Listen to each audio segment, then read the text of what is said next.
Assalamualaikum warahmatullahi wabarakatuh. Perkenalkan, nama saya Gisri Yasmin dengan NIM C1C022017. Baiklah, di sini saya akan menjelaskan materi PPh pasal 24 dan PPh pasal 26 serta perhitungannya.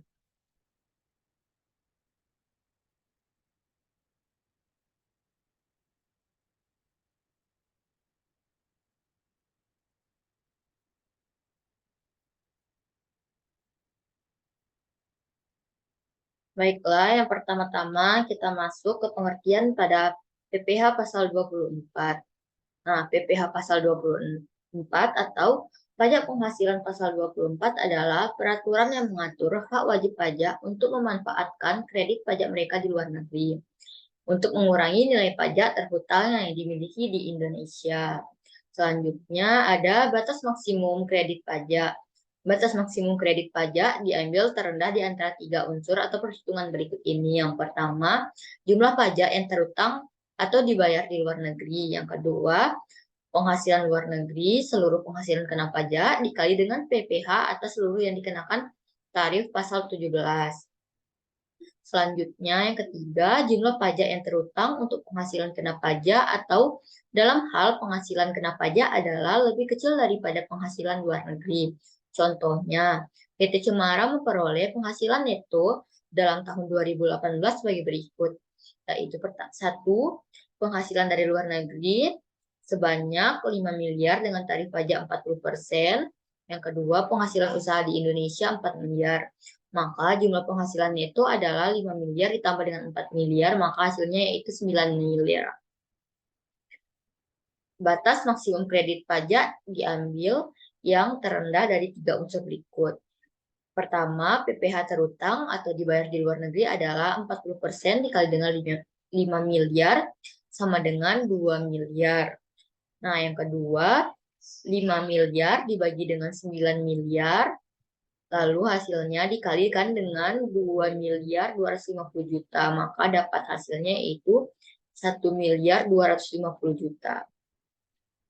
Yang ketiga, PPh terutang menurut tarif pasal 17 yaitu 9 miliar dikali dengan 25 miliar, yaitu hasilnya 2 miliar 250 ribu. Nah, dengan demikian kredit pajak yang diperkenakan adalah pada poin 2 sebesar 1 miliar 250 ribu. Batas maksimum kredit pajak untuk setiap warga negara. Nah, apabila penghasilan luar negeri berasal dari beberapa negara, maka penghitungan batas maksimum kredit pajak dilakukan untuk masing-masing negara. Nah, contohnya pada PT Dia Swati memperoleh penghasilan neto dalam tahun 2018 sebagai berikut. Satu, negara A memperoleh laba 2 miliar dengan tarif pajak 35% atau 700 juta. Dua, di negara B memperoleh laba 1 miliar dengan tarif pajak 20%, yaitu 200 juta. Yang ketiga, penghasilan usaha di Indonesia 5 miliar. Penghitungan kredit pajak luar negeri adalah sebagai berikut, yaitu pertama, penghasilan luar negeri. A, laba negara A yaitu sebesar 2 miliar. Nah, laba negara B-nya sebesar 1 miliar. Maka jumlah penghasilan luar negeri yaitu sebesar 3 miliar. Dan yang kedua, penghasilan dalam negeri yaitu 5 miliar. Yang ketiga, jumlah penghasilan neto atau penghasilan kena pajak adalah 3 miliar ditambah dengan 5 miliar, berarti hasilnya yaitu 8 miliar. Yang keempat, PPh terutang atau menurut tarif pasal 17 yaitu 8 miliar dikali dengan 25%, yaitu sebesar 2 miliar. Yang kelima, batas maksimum kredit pajak untuk masing-masing negara adalah untuk negara A 2 miliar dibagi dengan 8 miliar, lalu hasilnya dikali dengan 2 miliar, maka dapatnya 500 juta. Nah, pajak terutang di negara A sebesar 700 miliar, maka maksimum kredit pajak yang didapatkan dikreditkan adalah 500, maaf yang sebelumnya itu 700 juta. Nah, yang dikreditkan yaitu 500 juta. Untuk negara B, 1 miliar dibagi dengan 8 miliar, lalu hasilnya dikali dengan 2 miliar, maka dapat dihasilkan yaitu 250 juta. Nah, pajak terutang di negara B sebesar 200 juta, maka maksimum kredit pajak yang dapat dikreditkan adalah 250 juta. Yang keenam, jumlah kredit pajak luar negeri yang dikenakan adalah 500 juta ditambah dengan 250 juta, maka hasilnya yaitu 750 juta. Selanjutnya, pada perubahan besarnya penghasilan di luar negeri, yaitu dalam hal terjadi perubahan besarnya penghasilan yang berasal dari luar negeri, wajib pajak harus melakukan pembetulan SPT tahunan untuk tahunan pajak yang bersangkutan dengan melampirkan dokumen yang berkenaan dengan perubahan tersebut. Karena pembetulan tersebut menyebabkan TPH kurang dibayar, maka atas kekurangan tersebut tidak dikenakan sanksi bunga. Sementara itu, apabila pembetulan tersebut menyebabkan PPH lebih dibayar, maka atas kelebihan tersebut dapat dikembalikan kepada wajib pajak setelah diperhitungkan dengan utang pajak lainnya. Nah, cara melaksanakan kredit pajak luar negeri yaitu untuk melaksanakan pengkreditan pajak terutang atau dibayar di luar negeri, wajib pajak menyampaikan permohonan kepada Direktur Jenderal Pajak dengan dilampiri laporan keuangan dari penghasilan yang berasal dari luar negeri, fotokopi surat pemberitahuan pajak yang disampaikan di luar negeri, dan dokumen pembayaran pajak di luar negeri. Nah, penyampaian permohonan kredit pajak ini yang terutang atau dibayar di luar negeri tersebut dilakukan bersama dengan penyampaian SPT tahunan PPH. Selanjutnya yaitu PPH pasal 25. Nah, sesuai dengan Undang-Undang Nomor 36 Tahun 2008, pajak penghasilan pasal 25, selanjutnya disingkat dengan PPH pasal 25, merupakan angsuran PPH yang harus dibayar sendiri oleh wajib pajak untuk setiap bulan dalam tahun pajak berjalan. Pembayaran angsuran setiap bulan ini sendiri dimaksudkan untuk meringankan beban wajib pajak dalam membayar pajak yang terhutang. Tata cara hasil laporan PPH pasal 25 yaitu pembayaran PPH pasal 25 harus ditindaklanjuti paling lambat tanggal 15 bulan berikutnya. Nah, dan hasil laporannya paling lambat sekitar tanggal 20 bulan berikutnya setelah masa pajak berakhir. Menurut peraturan dari Direktur Jenderal Pajak nomor per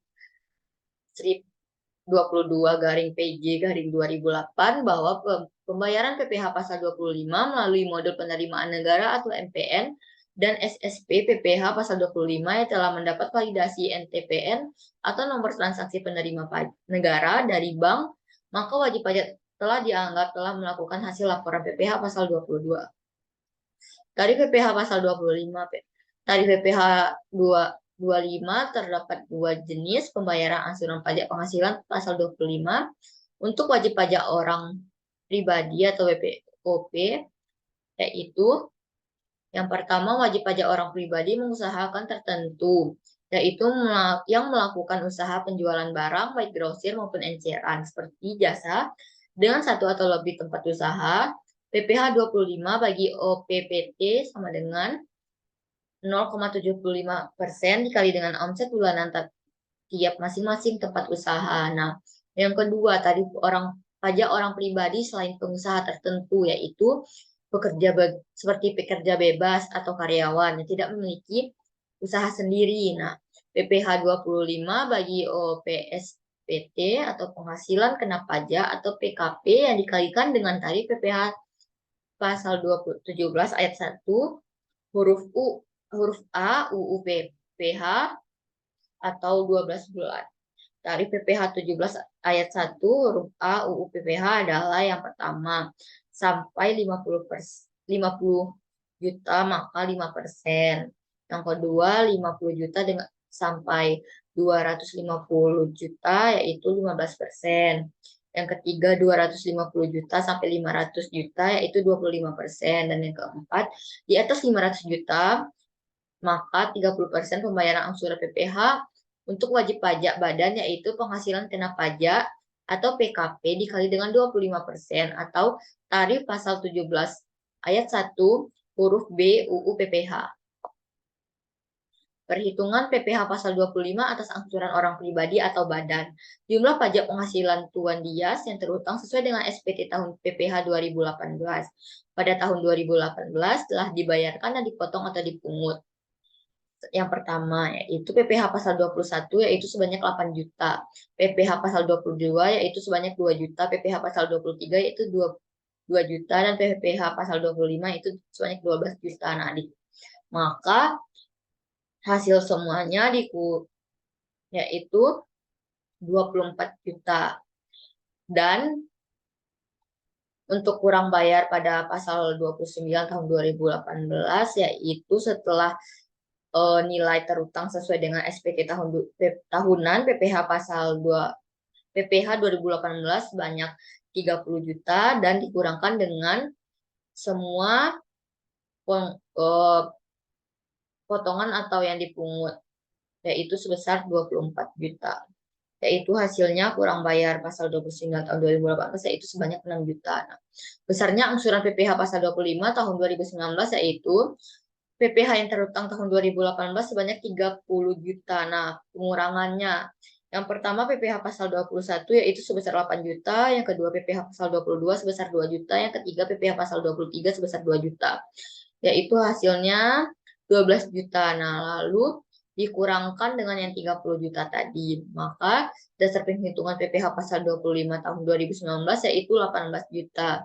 Besarnya PPh pasal 25 per bulan yaitu 18 juta dibagi dengan 12 bulan.